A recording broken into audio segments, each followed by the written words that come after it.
প্রিয় বন্ধুরা, আসসালামু আলাইকুম। আমি পড়ছিলাম দিন গোয়েন্দা ভলিউম 3-1 গল্প মুক্ত শিকারী।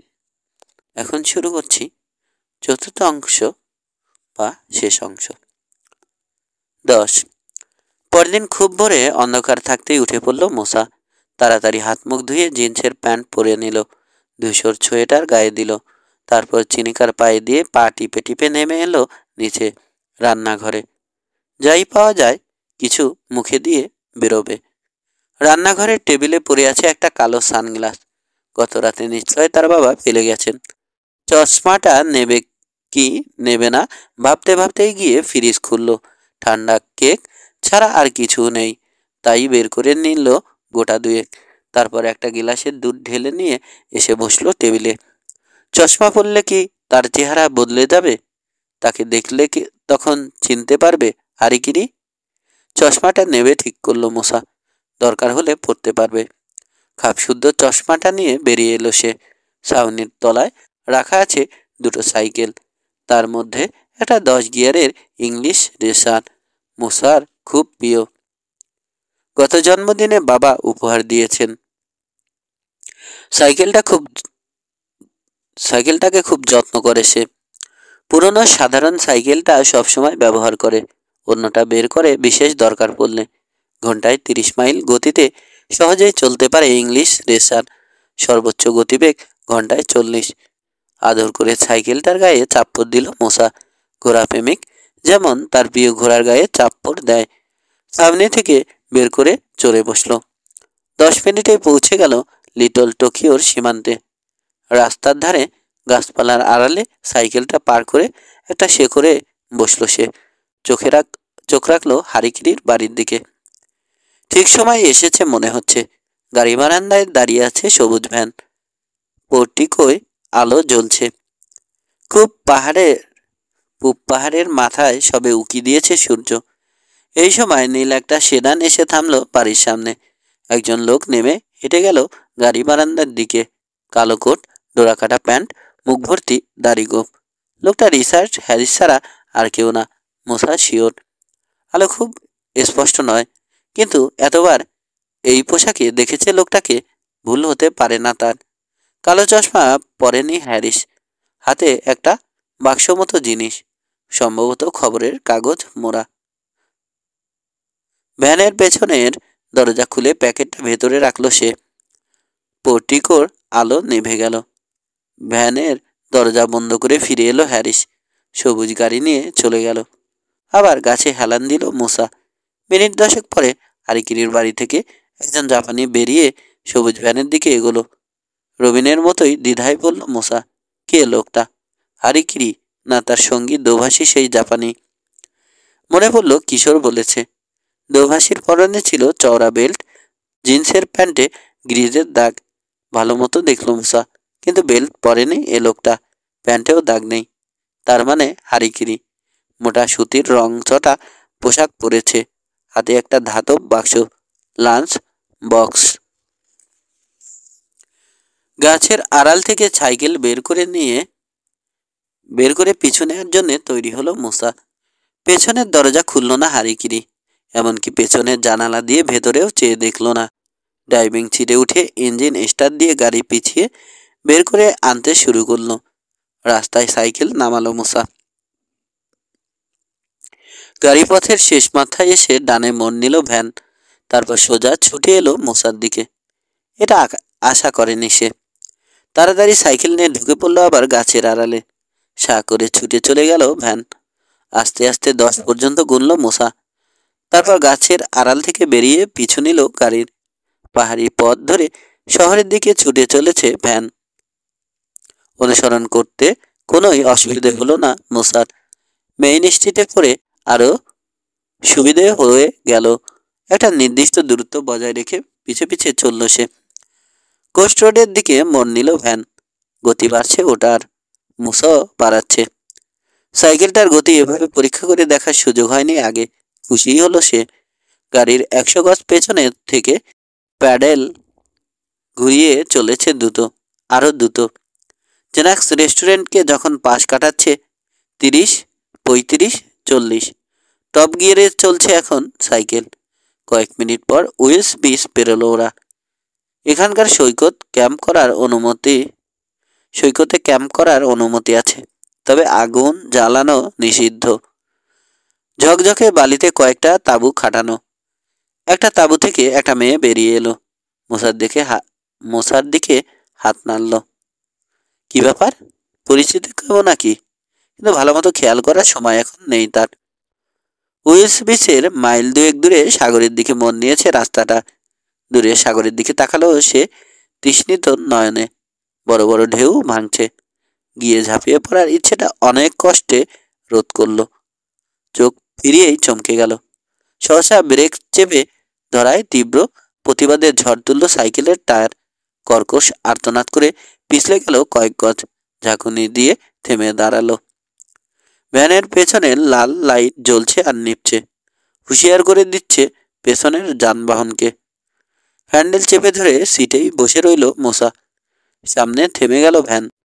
মনে পড়ল হারিকিরির সদা সতর্ক দৃষ্টির কথা। জাপানিরাই কারাতে নামক ভয়ঙ্কর মারপিটের আবিষ্কর্তা। কথাটা মনে হতেই মুখ ফ্যাকাশে হয়ে গেল তার। তৈরি হয়ে গেল পালানোর জন্যে। একটু এদিক ওদিক দেখলেই ছুটে পালাবে। লজ্জা কিসের? কেউ যদি না দেখলো? এখানে তার বন্ধুরা কেউ নেই, টিটকারি মারার মতো শত্রুও নেই।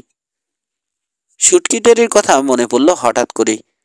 সেই যে কবে নিউ ইয়র্ক গেছে টেরিয়ার ডয়েল, আর দেখা নেই। ফেরেনি রকি পিছে। কড়া শাসনে রেখেছে বোধহয় তার বাবা।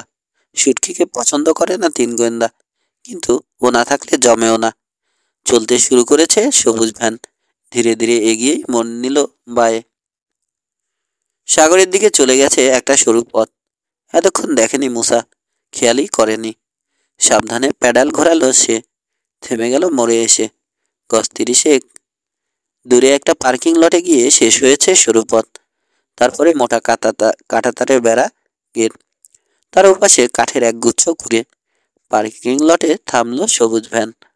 বড় রাস্তার ধারে বন তুলসীর ঝাড় ঘন হয়ে জন্মেছে। সাইকেলটা তার মধ্যে শুয়ে নিজেও ঝাড়ের ভেতর উপর হয়ে শুয়ে পড়ল মুসা। দেখলো ভ্যান থেকে নেমে লাঞ্চ বক্স হাতে গাড়ির পেছনে গিয়ে দাঁড়িয়েছে হারিকিরি। দরজা খুলে ভেতরে ঢুকলো, বন্ধ করে দিল আবার দরজা। ব্যাপার কি? বেরোচ্ছে না কেন লোকটা?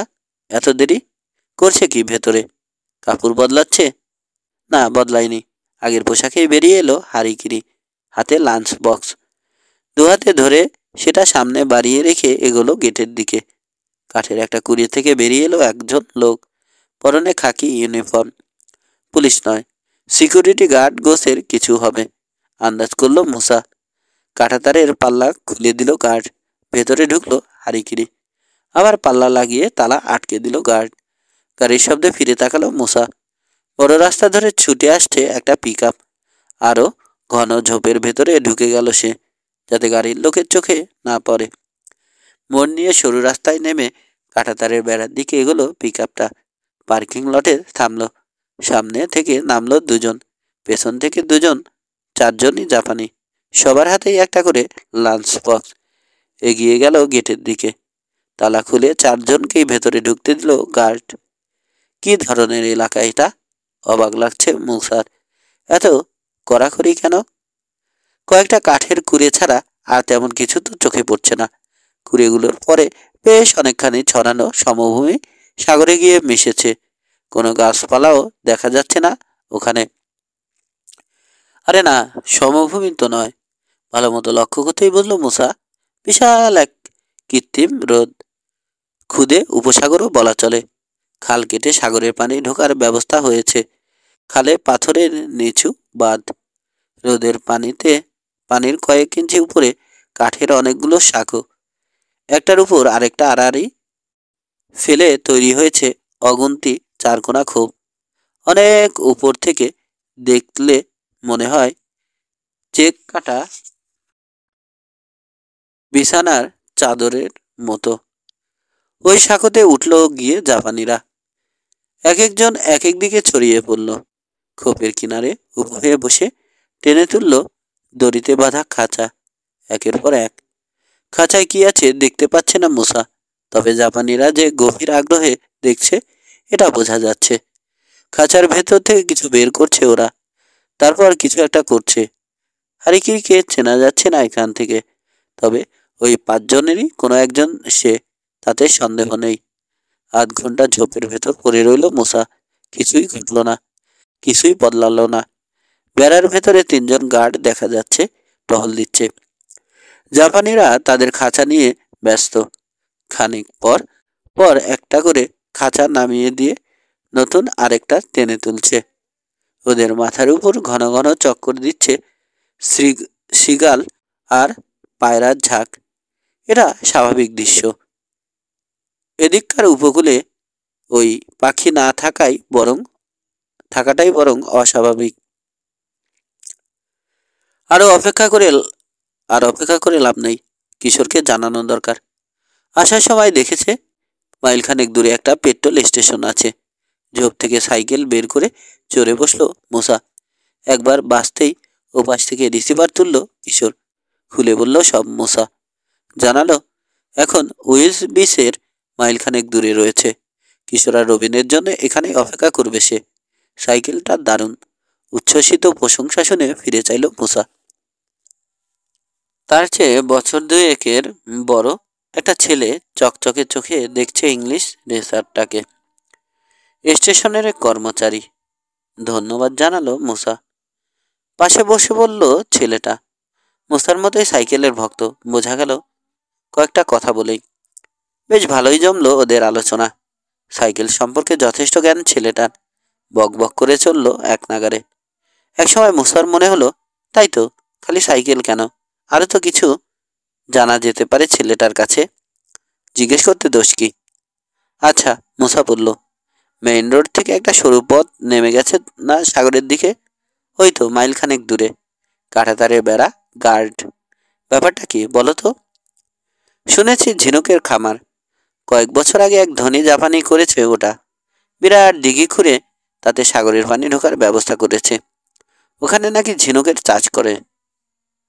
আর কিছু জানা গেল না ছেলেটার কাছে।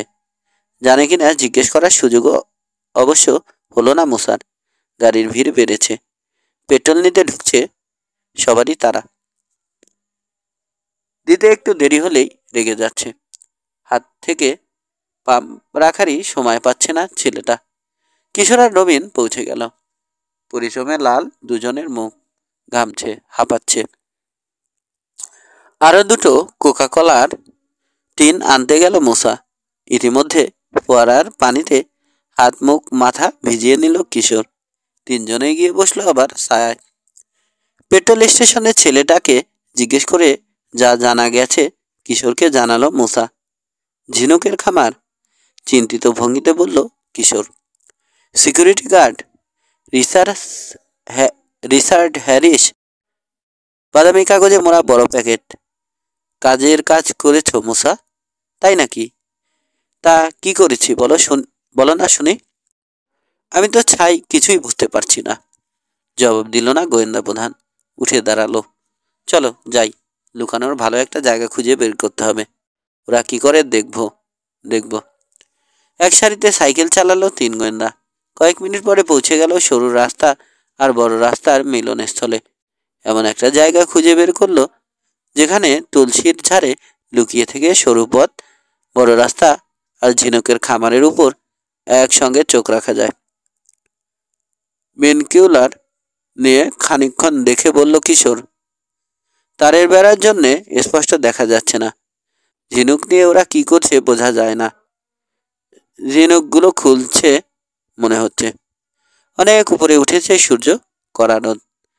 পেট্রোল স্টেশন থেকে আরো কয়েক টিন কোকা কোলা নিয়ে আসা উচিত ছিল, ভাবল মূসা। সানগ্লাস বের করে চোখে লাগালো। তারপর চোখ বন্ধ করে শুয়ে পড়ল ছায়া ছায়া ঝাড়ের ভেতরে। কালো কাচের জন্যে আলো কম লাগছে চোখে। দুপুরের দিকে গার্ডের বাঁশি বাজলো। শ্রমিকদের খাবার সময়। স্বাগতে রোদে বসেই টিফিন বাক্স থেকে খাবার বের করে খেতে শুরু করলো ওরা। মাথার উপর আশেপাশে কবুতর আর সিগালের ভিড় জমে গেল খাবারের উচ্ছিষ্টের লোভে। হেই যা, হুস। এমনি নানা রকম শব্দ করে ওগুলোকে দূরে রাখার চেষ্টা করলো শ্রমিকেরা। অবশেষে খাওয়ার আশা ছেড়ে একে একে উড়ে চলে গেল বেশিরভাগ পাখি। বেনকিউলার চোখ থেকে নামালো কিশোর। জাপানিদের খেতে দেখে তারও খিদে লেগে গেল। জোর করে খাওয়ার ভাবনা দূর করে রহস্য সমাধানে মনোনিবেশের চেষ্টা চালালো সে। আনমনে চিমটি কাটতে শুরু করলো নিচের ঠোঁটে। ধূসর কাগজে মোড়া প্যাকেটটা ভ্যানের পেছনে রাখলো হ্যারিস। কি ছিল তাতে মুসা দেখেছে। প্যাকেটটা গাড়িতে রেখে শুধু লাঞ্চ বক্স হাতে নিয়ে বেড়ার ভেতরে ঢুকেছে হ্যারি কিরি। মুসার গায়ে ঠেলা দিল কিশোর। হারিকিরি ভ্যানের পেছনের দরজায় তালা লাগিয়েছে। মাথা না মাথা তুলল মুসা। না, ঘুম জড়ানো কণ্ঠে লাগায়নি। কেন? জবাবের অপেক্ষা না করেই আবার শুয়ে পড়ল। যাবে নাকি ভাবল কিশোর। গিয়ে দেখবে প্যাকেটটা কি আছে। সঙ্গে সঙ্গে বাতিল করে দিল ভাবনাটা। শ্রমিকেরা খেতে বসেছে বটে, কিন্তু গার্ডরা সতর্ক। গেটের কাছে রয়েছে একজন সারাক্ষণই। কয়েক মিনিট পর আবার বাঁশি বাজল। টিফিন বাক্স রেখে আবার কাজে লাগলো শ্রমিকেরা। চোখ খোলা রাখার যথেষ্ট চেষ্টা করলো কিশোর, পারল না। কোনো কিছুই আর দেখার নেই। বেনকিউলারের ভেতর দিয়েও না। স্তব্ধ গরম, নীরবতা, ক্ষুধা সবকিছু মিলিয়ে তালগোল পাকিয়ে ফেলছে যেন। চোখ খোলা রাখতে পারছে না কিছুতেই। অবশেষে মুসার পাশেই গড়িয়ে পড়ল সে। স্বপ্ন দেখছে কিশোর। আপেলের হালুয়া খাচ্ছে, তাতে প্রচুর কাঁচা মাখন মেশানো। এক চামচ খেয়ে আরেক চামচ তুলে নিতে গেল। বাঁশির তীক্ষ্ণ শব্দে ঘুম ভেঙে গেল তার। ঘড়ি দেখলো 3টে বাজে। জাপানিরা খাঁচাগুলো নামিয়ে রাখছে পানিতে। আজকের মতো ছুটি। গেটের দিকে এগোলো শ্রমিকেরা। ঘুমিয়ে নেয় মাথা একদম পরিষ্কার হয়ে গেছে কিশোরের। তাই বোধ হয় মুসার কালো চশমার দিকে চেয়ে চকিতে মনে পড়ে গেল কথাটা। মিস কারমাইকেলের বাগানে আর ট্রাস্টি ব্যাংকের পার্কিং লটে সানগ্লাস পরেছিল রিচার্ড হ্যারিস দুবারই রাতে। কালো কাজ শুধু আলোয় ঠেকায় না, চোখও ঢেকে রাখে অন্যের নজর থেকে। এই তো, এত কাছে থেকেও মুসার চোখ দেখতে পাচ্ছে না সে। বুঝতে পারছে না খোলা না বন্ধ। তারের বেড়ার দিকে তাকালো কিশোর। গেটের কাছে আসেনি জাপানি শ্রমিকেরা। এটা কুড়িতে ঢুকেছে। গার্ডদেরও কেউ বাইরে নেই। ওরাও ঢুকেছে শ্রমিকদের সঙ্গে। এক লাফে উঠে দাঁড়ালো সে। ছুটল সরু পথ ধরে পার্কিং লটের দিকে। চোখ মেলল রবিন। পাশে কেউ নেই। কিশোর গেল কোথায়? পার্কিং লটের দিকে তাকাতেই দেখতে পেল সবুজ ভ্যানের পেছনের দরজা খুলে ঢুকে যাচ্ছে গোয়েন্দা প্রধান। বন্ধ হয়ে গেল আবার দরজা। ইয়াল্লা, চেঁচিয়ে উঠল মুসা। করছে কি? চুপ, হুঁশিয়ার করলো রবিন। আমরা এখন কি করি? কিছু তো বলে গেল না। তোমার কি মনে হয় হারিকিরির গাড়িতে লুকিয়ে কোথাও যাওয়ার ইচ্ছে? জানি না, মাথা নাড়ল মুসা। কিন্তু আমাদের কিছু করতে হবে মনে করলে বলেই যেত নাকি? তা ঠিক, ভ্যানটা খুঁজে দেখতে গেল না তো। দেখি কি করে। হারিকিরির হাতে ধরা না পড়লেই হয়। কিশোরের ফেলে যাওয়া বেনকিউলারটা তুলে নিল রবিন। সাঁকো বেড়ার আশপাশ আতিপাতি করে খুঁজল। নির্জন একটা কুঁড়ের জানালায় চোখ পড়তেই থেমে গেল হাত। স্পষ্ট দেখা যাচ্ছে না, তবে বোঝা গেল ঘরটাতে শ্রমিক আর গার্ডে গিজগিজ করছে। শ্রমিকেরা সব কাপড় খুলে ফেলেছে। মনে হচ্ছে তল্লাশি চালাচ্ছে গার্ডেরা। শ্রমিকদের কাপড় চোপড় খুঁজছে, লাঞ্চ বাক্সের ভেতরে দেখছে। বেনকিউলার নামালো রবিন। দৌড়ে আসছে কিশোর। ধপাস করে এসে বসে পড়ল পাশে। মুখ লাল, জোরে জোরে হাঁপাচ্ছে, চোখে উত্তেজনা। জিরিয়ে নিয়ে বলল, গার্ডরা ওদের সার্চ করছে না? তাই তো মনে হলো, মাথা ঝাঁকালো রবিন। তুমি জানলে কি করে? কি করছে ওরা? দেখে এসেছি। প্রশ্নটা এড়িয়ে গেল কিশোর। প্যাকেটে কি আছে? মুসা, আলো তখন কম ছিল তো বুঝতে পারোনি। ধূসর জিনিসটা খবরের কাগজ নয়, চিজ ক্লথ। Cheese cloth? হা হয়ে গেছে মুসা। মানে বিলিঙ্কির প্যাকেটটার মতো? অবিকল এক জিনিস, ছেঁড়া খাঁচাটা পড়ে আছে, খালি। তবে বাজি রেখে বলতে পারি, সকালে রিচার্ড হ্যারিস যখন রেখে গেছিল তখন খালি ছিল না, কারণ এই জিনিস পেয়েছি ভিতরে। মুঠো খুলে দেখালো কিশোর কি পেয়েছে। পায়রা। চোখ ছোট হয়ে গেছে মুসার। খাঁচার মধ্যে কবুতর ছিল এবং সেটাকে লাঞ্চ বক্সে ভরে গেট পার করে নিয়ে গেছে। দারুণ ফন্দি। ঢোকার সময় শ্রমিকদের টিফিন বক্স পরীক্ষা করে না গার্ডরা, বেরোনোর সময় করে। বুড়ো কাছাকাছি হয়ে গেছে রবিনের। কেন করে? কি খোঁজে? মুক্ত। শান্ত কণ্ঠে বোমাটা ফাটালো কিশোর। 11। মুক্ত? আবার বলল কিশোর। মুক্ত এবং রেসিং হোমার কবুতর। হেডকোয়ার্টারে আলোচনায় বসেছে তিন গোয়েন্দা। বিকেলে অসময়ে ফিরে এসে মেরি চাষির বকাঝকা আর তার হাতে তৈরি অনেকগুলো স্যান্ডউইচ খেয়ে পেট ভরেছে মুসা আর কিশোর। দুধের গিলাসটা হাতে নিয়ে গিয়ে ফ্রিজ খুলেছে কিশোর। হতাশা চেপে রাখতে পারেনি, মুখ দিয়ে বেরিয়েই গেছে। দূর, নেই। এই কি নেই রে? কাছেই বসা ছিল চাচি। আপেলের হালুয়া, বেশি করে কাঁচা মাখন দেওয়া। হঠাৎ করে হালুয়া খাওয়ার শখ হলো কেন? অন্য সময় তো সাদাসাদি করেও গিলাতে পারি না। দুপুরে স্বপ্নে খেলাম তো, তখন থেকেই খেতে ইচ্ছে করছে। স্বপ্ন দেখলি? কোথায় ঘুমিয়েছিলি? উঠে দাঁড়াচ্ছেন মেরি চাচি। চুপ হয়ে গেল কিশোর। অনেক বেশি বলে ফেলেছে। তুলসী বনে চাচি, বেজায় ক্লান্ত হয়ে পড়েছিলাম। ডাকতে গিয়ে আরো ফাঁস করে দিল মুসা। প্রমাদ গুনল কিশোর। তাড়াতাড়ি বলল, ওই পাহাড়ের ধারে চাচি, তুলসী গাছ ছিল কাছে, তার ছায়। সাইকেল চালাতে চালাতে ক্লান্ত হয়ে জিরোতে বসেছিলাম। কখন যে তন্দা এসে গেল, হিহি। তো চাচি হালুয়া? কোথায় যে কবে মরে পড়ে থাকবে। চাচির মুখের মেঘ সরছে না। এই তুলসী বন থেকে যদি সাপ বেরোতো, যদি। দূর চাচি, তুমি কিছু জানো না। হাত তুলল কিশোর। তুলসী বনে সাপ থাকে না? তবে কি থাকে? কিছুই থাকে না। হ্যাঁ চাচি, হালুয়া? আপেল আছে তো, নাকি বাজার থেকে এনে দেব? আছে আছে, রাতে খাস, বানিয়ে রাখবো।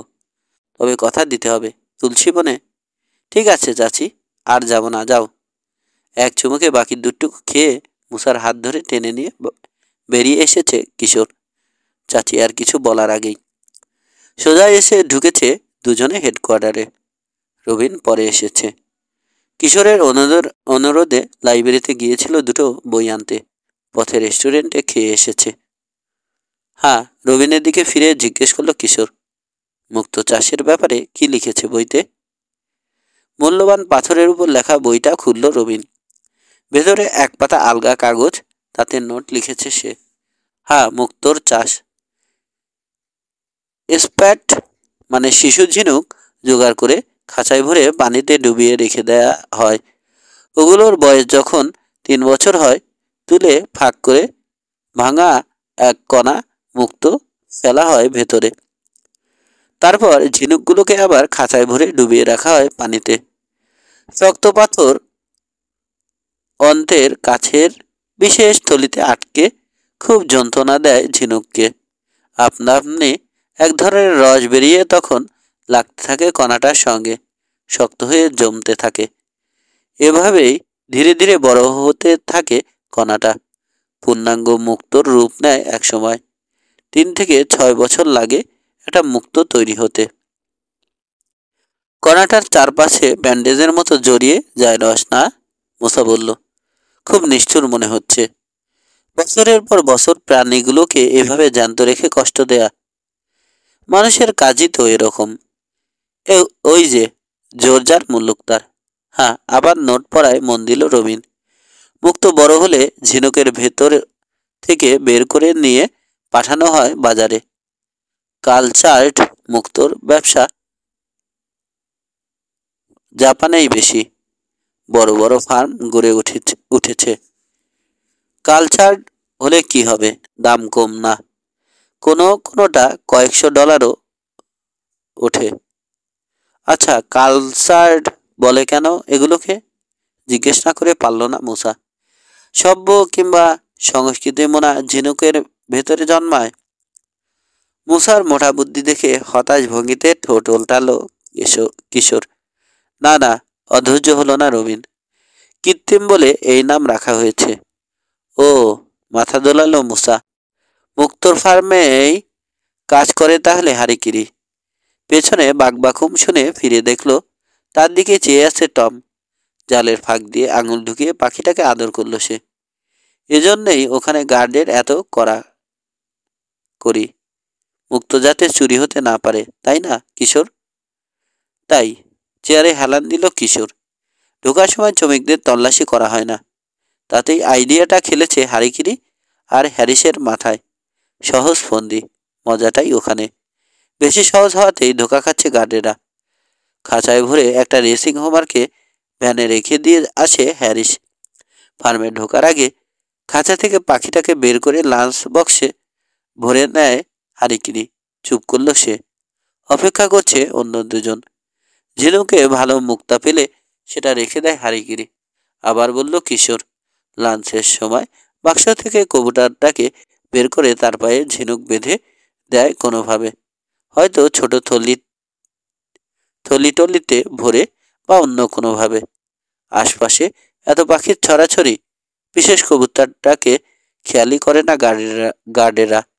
উড়ে সোজা বাড়ি চলে যায় ওটা।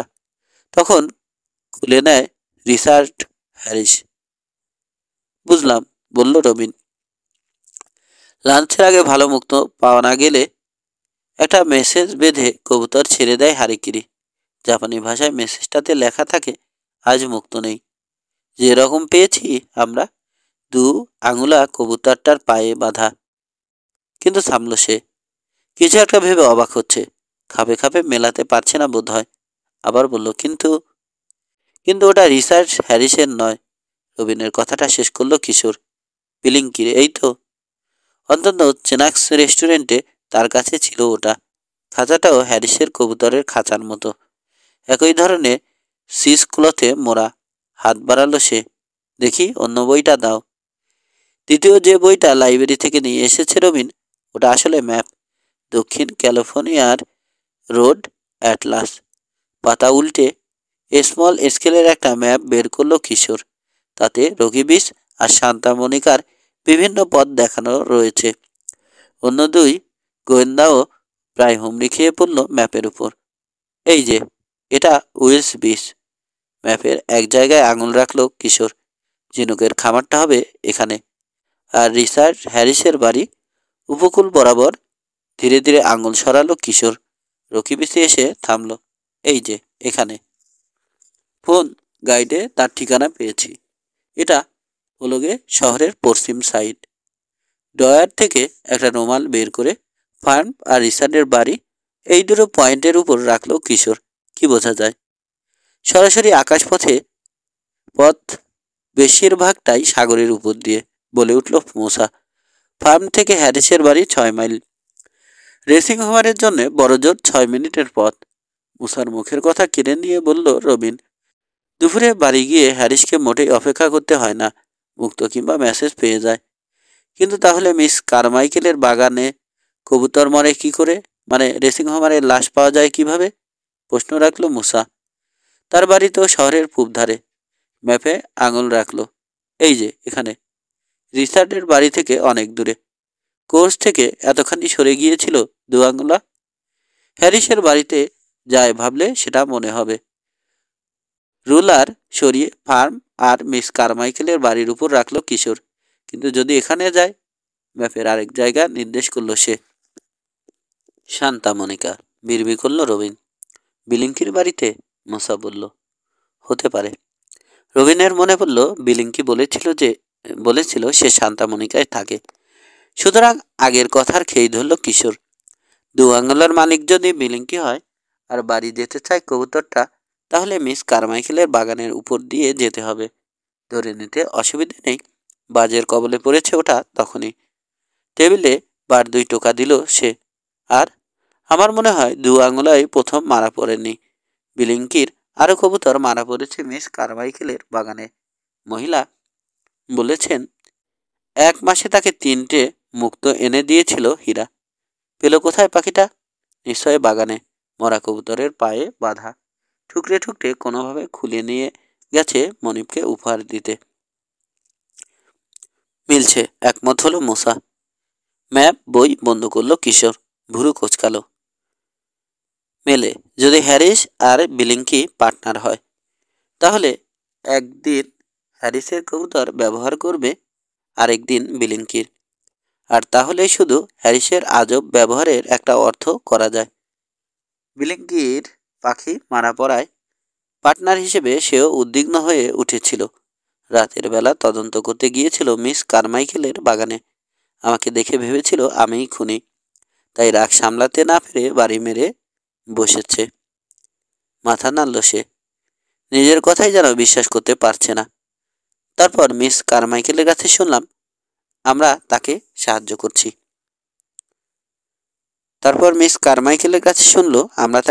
করছি।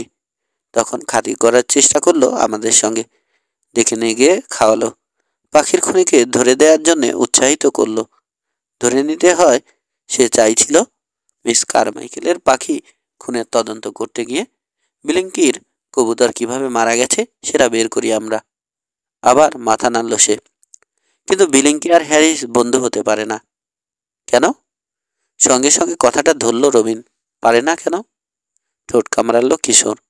পারে না এই জন্যে বিলিংকি আর হারিকিরিকেও তাহলে পার্টনার হতে হয়। তাহলে বিলিংকির জানার কথা হারিকিরির নতুন বাসার খবর, জানা থাকার কথা হারিকিরি নতুন বাড়ি নিয়েছে।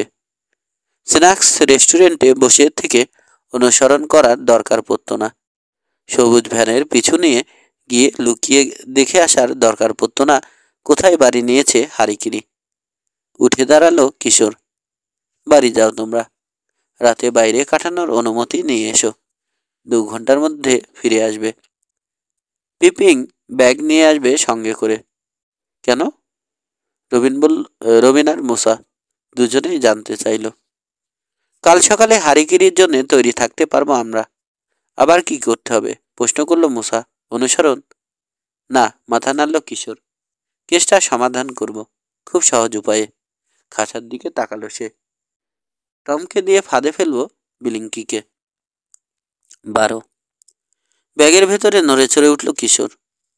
সারা রাত খোলা আকাশের নিচে শক্ত মাটিতে পড়ে থেকে পিঠ ব্যথা হয়ে গেছে। দূর, সৈকত না কচু, বালি এত শক্ত। চোখ মিটমিট করল। পাতার উপর থেকে ঝরে পড়ল কয়েক কণা বালি, বাতাসে উড়িয়ে এনে ফেলেছে। শুকনো ঠোঁট চাটতেই জিভের সঙ্গে মুখের ভেতরে চলে গেল ঠোঁটের বালি। বিরক্ত ভঙ্গিতে মুখ বাঁকালো। ঘড়ি দেখল সে, 6টা বাজে। যাওয়ার সময় হয়েছে। হামাগুড়ি দিয়ে বেরিয়ে এলো ব্যাগের ভেতর থেকে। অন্য 2 গোয়েন্দা আগেই উঠেছে। টমকে দানা খাওয়াচ্ছে মূসা। রবিন নাস্তা সাজাচ্ছে। কয়েকটা কেক ও 1 ব্যাগ দুধ ঠেলে দিল কিশোরের দিকে। কেকে কামড় দিয়েই আবার মুখ বাঁকালো কিশোর। দাঁতে কিচকিচ করছে বালি। দুধের ব্যাগের কোনা ছিঁড়ে পাইপ ঢুকিয়ে চুমুক দিল। আস্তে আস্তে টেনে তুলে দুধ দিয়ে ধুয়ে ফেললো মুখের ভেতরটা। বালি সব পেটে চলে গেল। এবার কেক খেতে আর কোনো অসুবিধে নেই। 10 মিনিটেই মালপত্র গুছিয়ে তৈরি হয়ে গেল ওরা। টমের খাঁচা সিস ক্লথ দিয়ে মোড়াতে মূসাকে সাহায্য করলো কিশোর। নিজের সাইকেলের কেরিয়ারে খাঁচাটা বেঁধে নিল সে। কেরিয়ারে মালপত্র বেঁধে নিল মূসা। হ্যান্ডেলে ঝুলিয়ে নিল প্লাস্টিকের একটা শপিং ব্যাগ। রওনা হলো ওরা। মাইলখানেক দূরের পেট্রোল স্টেশনে এসে থামল। সেই অ্যাটেন্ডেন্ট ছেলেটাই ডিউটিতে আছে। মালপত্রগুলো সেখানে রাখার অনুরোধ জানালো মূসা। ঘন্টা 2-এর জন্যে মাল পাহারা দিতে রাজি হলো ছেলেটা। বেশিরভাগ মাল পেট্রোল স্টেশনে রেখে আবার সাইকেলে চাপলো 3 গোয়েন্দা।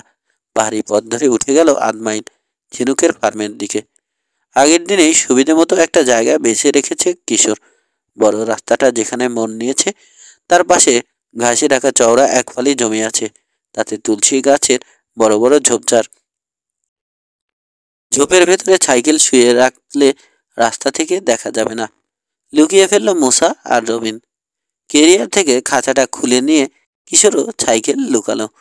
তিনজনে এসে বসলো তুলসী বনে। সাইকেল পাম্প আছে, সবার সাইকেলেই খুলে নিয়েছে। মুসার হাত থেকে শপিং ব্যাগটা নিয়ে খুলল রবিন। মুঠো মুঠো বেলুন বের করে ভাগ করে দিতে লাগলো। নানা আকারের উজ্জ্বল রঙের বেলুন, লাল, নীল, হলুদ, সবুজ। বেলুনের মুখ বেঁধে ফেলতে লাগলো ওরা। দেখতে দেখতে পথের ধারে বেলুনের ছোটখাটো একটা পাহাড় গড়ে উঠল। খুব সকালে লোকজন বেরোয়নি। এতক্ষণে একটা গাড়িকেও যেতে দেখা যায়নি ও পথে। খুশি হলো কিশোর, নিরাপদে কাজ করা যাচ্ছে। বাতাসও নেই আজ, ভালোই হয়েছে। বেলুন উড়িয়ে নিচ্ছে না। দিনের শুরুটা বেশ ভালোই। ব্যাগ খুলে ভাঁজ করা এক টুকরো সাদা কাপড় বের করলো রবিন। গত রাতে কিশোরের নির্দেশে তৈরি করেছে ব্যানারটা। ভাঁজ খুলে ছড়িয়ে লম্বা করে দুটো গাছের সঙ্গে কাপড়ের কোনাগুলো বেঁধে দিল ওরা। লাল কালিতে বড় বড় করে লেখা হয়েছে, আমাদের ডানাওয়ালা বন্ধুদের রক্ষা করুন, একটা বেলুন কিনুন। পথের তীক্ষ্ণ মোড়ের গজ বিশেক দূরে তাকালো কিশোর। খুদে একটা পাহাড় আছে ওখানে, মেসকিট আর তুলসী গাছের ঝোপঝাড়ে ঢাকা। রবিন নির্দেশ দিল কিশোর, ওখানে গিয়ে লুকাও। আমার আর মুসার উপর চোখ রাখতে পারবে। রুমাল আছে তোমার কাছে? আছে। জিন্সের প্যান্টের পকেট থেকে রুমাল বের করলো রবিন। মুসা এভাবে নাড়ব সামনে পেছনে, তাহলে বুঝবে কাজ হয়ে গেছে। নীরবে মাথা ঝুঁকিয়ে সায় জানালো মুসা। এসব ভালো লাগছে না তার। হারিকিরিকে না রাগিয়ে পারবে তো কাজ সারতে? এখন তার মনে হচ্ছে কারাতে ফাইটে নিশ্চয় ব্ল্যাক বেল্ট আছে জাপানিটার। যদি মুসাকে চিনে ফেলে, সঙ্গে সঙ্গে দুহাত দিয়ে কোপাতে শুরু করবে। বাবার কালো চশমাটা নিয়ে এসেছে মুসা, বের করে বলল। কি করে জানছি সে আসছে? গলা কাঁপছে মৃদু। 3 বার শীষ দিলে বুঝবে গাড়ি দেখা যাচ্ছে, বলল কিশোর। আমাকে পেরিয়ে যাওয়ার পর আরো 2 বার শীষ দেব, ঠিক আছে? ঠিক আছে। মুসার কণ্ঠে অনিশ্চয়তা বুঝতে পারল কিশোর। খারাপ লাগছে তার। সবচেয়ে কঠিন কাজটা করতে হচ্ছে মুসাকে। সে নিজে পারলে ভালো হতো, কিন্তু অতিরিক্ত ঝুঁকি নেওয়া হয়ে যাবে তাতে। সবকিছু ভণ্ডুল হয়ে যাওয়ার সম্ভাবনা আছে। এত দূর এগিয়ে সব গন্ডগোল করে দিতে চায় না। তাকে দেখলেই সঙ্গে সঙ্গে চিনে ফেলবে হারিকিনি। ইয়ার্ডে তার সঙ্গেই কথা বলেছে। মুখ গোমরা করে রেখেছ কেন? বন্ধুকে ভরসা দিল কিশোর। হাসি করে রাখো, কথা বলবে সহজভাবে। গোমরা মুখ লোককে চাঁদা দেয় না কেউ। কি বলবো?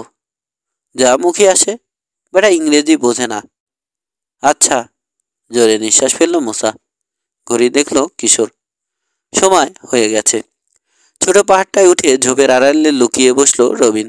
কিশোর গিয়ে ঢুকলো তুলসী বনে। সাইকেলগুলো যেখানে রেখেছে। মুসা যেখানে আছে জায়গাটা তার চেয়ে উঁচু। কবুতরের খাঁচাটায় হাত রেখে তৈরি হয়ে রইল। বেলুনের পাহাড়ের পাশে ধপ করে বসে পড়ল মুসা। বিড়বিড় করল, আমাদের ডানাওয়ালা বন্ধুদের রক্ষা করুন। জাহান্নামে যাক ডানাওয়ালারা। উহ, আমাকে রক্ষা করে কে? রোদ চড়েনি, আবহাওয়া ঠান্ডা, কিন্তু দরদর করে ঘামছে কিশোর। জুলফির কাছ থেকে ঘাম গড়িয়ে গাল বেয়ে এসে জমা হচ্ছে চিবুকে। সেখান থেকে টুপ করে পড়ছে তুলসী পাতায়। তুলসীর নেশা ধরানো গন্ধ ভোরের বাতাসে, কিন্তু উপভোগ করার সময় এখন নেই। মুসার জন্য দুশ্চিন্তা হচ্ছে। ভাবছে, আবল তাবল নিজেকে ধমক লাগালো সে। চোখ ফেরালো বায়ে, পথের দিকে, যেখান দিয়ে আসবে সবুজ ভ্যানটা। 1 মিনিট গেল, 5 মিনিট, 10। আসবে তো? নাকি আজ হারিকিরির ছুটি? কোথাও কোনো কারণে আটকে গেল? না, আসুক, সেই ভালো। তাহলে খারাপ কিছু ঘটা থেকে বেঁচে যাবে মুসা। ঠিক এই সময় শোনা গেল ইঞ্জিনের শব্দ। মুখে আঙুল পুড়ে 3 বার তীক্ষ্ণ শীষ দিল কিশোর। গাড়িটা গো গো করে বেরিয়ে গেল তার সামনে দিয়ে। আরো 2 বার শীষ দিল সে। গাড়িটা বাঁকের ওপাশে অদৃশ্য হয়ে যেতেই খাঁচাটা নিয়ে লাফিয়ে উঠে দাঁড়ালো কিশোর। তুলসী বন ভেঙে দুপদাপ করে এসে পড়ল রাস্তায়। দৌড় দিল গাড়ির পেছনে। শীষের শব্দ শুনে উঠে দাঁড়িয়েছে মুসাও। সবগুলো বেলুনের মুখে বাঁধা লম্বা সুতোর মাথা এক করে ধরে রেখেছে। অ্যাসকা টানে সব নিয়েই এসে থামলো রাস্তায়। দ্বিতীয়বার শীষ যখন দেয়া হলো, এক গাদা বেলুনের মাঝে শুধু বেরিয়ে আছে তার চশমা পরা মুখটা। দেখা গেল গাড়ি গতি কমছে। অনিশ্চিত ভঙ্গিতে থেমে গেল বেলুনের ব্যারিকেডের কয়েক গজ দূরে। জানালা দিয়ে মুখ বাড়িয়ে চেঁচিয়ে কিছু বলল হারিকিরি জাপানি ভাষায়। শুনতেই যেন পায়নি মুসা। ভাব দেখালো বেলুন সামলাতে হিমশিম খাচ্ছে। আসলে ব্যারিকেড আরো ছড়িয়ে দিচ্ছে সুতোর ঝাঁকুনি দিয়ে। গাড়ি বেরোনোর পথ রুদ্ধ করে দিচ্ছে।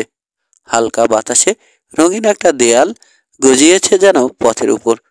গাড়ি থেকে নেমে এগিয়ে এলো হারিকিরি। মুসার দিকে চেয়ে বিস্ময় ফুটল চোখে। সবচেয়ে কাছের বেলুনটা সই করে ধা করে এক লাথি চালালো। বাতাসে দোল খেয়ে এলো বেলুনটা। আলতো করে গিয়ে লাগলো তার নিজেরই নাকে। থাবা দিয়ে চোখের সামনে থেকে ওটা সরিয়ে আবার কিছু বলল সে। জোর করে হাসল মুসা। আমাদের ডানাওয়ালা বন্ধুদের রক্ষা করুন, একটা বেলুন কিনুন। জাপানিতে বিড়বিড় করলো হারিকিরি। হাসি বজায় রাখলো মুসা। যা খুশি বলবে বলে দিয়েছে কিশোর। কিন্তু যা খুশিও মুখে আসছে না এখন মুসার। বেকায়দা অবস্থায় পড়ে রেগে গেল সে। চুলোই যাক ডানাওয়ালার বাচ্চারা। নাক ভোতা জাপানির বাচ্চা জাপানি। চোরের গোষ্ঠী চোর। বেটা মুক্ত চুরি করে এখন আমাকে ফেলেছিস বিপদে। বেলুন কিনবি তো কেন নইলে বেলুন কিনবি তো কেন নইলে? গাল দিয়ে মনে ঝাল মেটাতে পেরে এতক্ষণে সত্যি সত্যি হাসি ফুটল তার মুখে। দুঃখিত চোরা সাহেব, আপনাকে জায়গা দিতে পারছি না। কিশোর নিষেধ করেছে। আপনি এখানে আটকে থাকলে আমাদের বিশেষ সুবিধে। আপনার হাতে হাত করা পরিয়ে চিড়িঘরে পাঠিয়ে দিতে চাইতো, তাই এই ব্যবস্থা। না, বেশিক্ষণ আটকাবো না। চোখের কোণ দিয়ে দেখল কিশোর দৌড়ে আসছে। গাড়ির 10 গজ দূরে রয়েছে। পায়ে সিনিকার পরা থাকায় শব্দ হচ্ছে না। সবচেয়ে শক্ত কাজটা এখন করতে হবে কিশোরকে। হারিকিরির অলক্ষ্যে খুলতে হবে ভ্যানের পেছনের দরজা। কোনো রকম শব্দ করা যাবে না। ভ্যানের ইঞ্জিন চালু রয়েছে, এটাই ভরসা। চাইলে তোমার কারাতে এসে পরীক্ষা করতে পারো আমার উপর। সাহস ফিরে পেয়েছে মুসা। ভয়ঙ্কর জলদস্যুদের নাকানি চোবানি খাইয়ে এসেছে ওরা, আর সামান্য একটা পুচকে জাপানির ভয়ে মচকে যাবে? এ হতে পারে না। নিজেকে বোঝালো সে। তুমি 10টা দিলে আমি একটা তো দিতে পারবো। জোরে জোরে বলল কিশোরের কাছে শেখা বাংলা কবিতার একটা লাইন। বিনা যুদ্ধে নাহি দেব সুসগ্রে মেদিনী। পকেটে হাত ঢোকালো হারিকিরি। কি ঘুরছে বেটা? কণ্ঠস্বর আরো চড়িয়ে বলল মুসা। আল্লাহ রে, বেটা আবার পিস্তল বের করবে না তো? না, হয়তো পয়সা। পৌঁছে গেছে কিশোর। সাবধানে দরজার হাতল ধরে ঘোরালো। খুলে ফেললো দরজা। পাহাড়ের উপর থেকে রবিন দেখতে পাচ্ছে ভালো মতো। কিশোরকে নিচু হয়ে গাড়িতে ঢুকে যেতে দেখলো। হাতের রুমালটা আরো শক্ত করে চেপে ধরলো সে। আছে, গাড়ির পেছনে খাঁচাটা আছে। ওটা সরিয়ে টমের খাঁচাটা ওই জায়গায় রেখে দিল কিশোর। কানে আসছে মশার কণ্ঠ। যত ভেলকি দেখাও বাবা, জায়গা ছেড়ে আমি নড়ছি না। আউ! চমকে গেছে কোনো কারণে। থেমে গেল কণ্ঠস্বর। কিশোর জানে না পয়সা নয়। ছুরি বের করেছে হারিকিরি। লম্বা বাঁকা ঝকঝকে ফলা। দরজা বন্ধ করে দিল কিশোর। ফটাস করে শব্দ হলো। বেলুন ফুটল বোধ হয়। এগিয়েও না, খবরদার, জন্যে মুসার গলায়। আরো কয়েকটা বেলুন ফুটল ফটাস ফটাস করে। চেঁচিয়ে উঠল মুসা। কিশোর, জলদি করো। আর আটকাতে পারছি না। ছুরি চালাচ্ছে বেটা। বেলুনগুলোর দফা রফা আমারও হবে। দরজা খুলে লাফিয়ে নামলো কিশোর নিঃশব্দে। খাঁচাটা 2 হাতে ধরে রেখেছে বুকের উপর। একবারও ফিরে না তাকিয়ে সোজা দৌড় দিল যেদিক থেকে এসেছিল সেদিকে। ভাগো কিশোর, জলদি করো। বেলুনগুলো হাত থেকে ছেড়ে দিয়েছে মুসা। এদিক ওদিক উঠছে আর রাস্তায় গড়াগড়ি খাচ্ছে ওগুলো। তার ভেতরে একবার এদিকে লাফ দিয়ে পড়ছে সে, একবার ওদিক। হারিকেরি ছুরির পোস্ট থেকে বাঁচার জন্যে বারবার তাকাচ্ছে ছোট পাহাড়টার দিকে। ইস, এত দেরি হচ্ছে কেন? ছুটে পালাবে কিনা ভাবছে মুসা। এই সময় দেখতে পেল রবিনকে। পাগলের মতো রুমাল নাড়ছে সামনে পিছনে। এগিয়ে আসছে হারিকিরি, দুহাত সামনে তুলে তাকে বলল মুসা, যাচ্ছি বাবা যাচ্ছি, সরে যাচ্ছি, আমাদের কাজ শেষ, জাহান্নামে যেতে পারো এবার তুমি, বলেই ঘুরে দিল দৌড়, সরে চলে গেল রাস্তা থেকে। গাড়িতে ফিরে গেল হারিকিরি, চলে গেল সাঁ করে। চাকার নিচে পড়ে ফাটলো আরো কয়েকটা বেলুন।